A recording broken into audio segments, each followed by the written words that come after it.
July మాసం 27వ తేదీ పునీత పంథాలియస్ గారి పండుగ.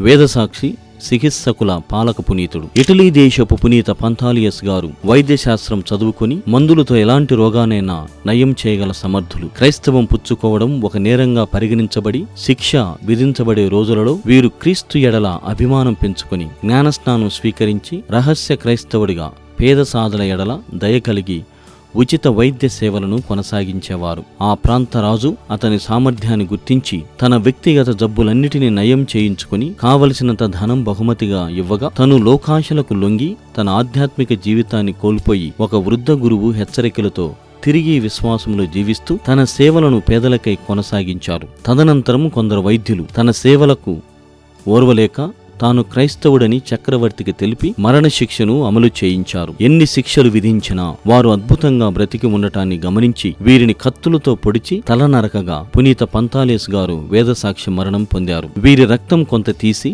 ఒక సీసాలో ఉంచి దేవాలయంలో భద్రపరచగా ప్రతి సంవత్సరం వీరి పండుగ రోజున గడ్డకట్టి ఉన్న రక్తం ద్రవరక్తంగా మారడం ఈనాటికి అద్భుత సత్యం.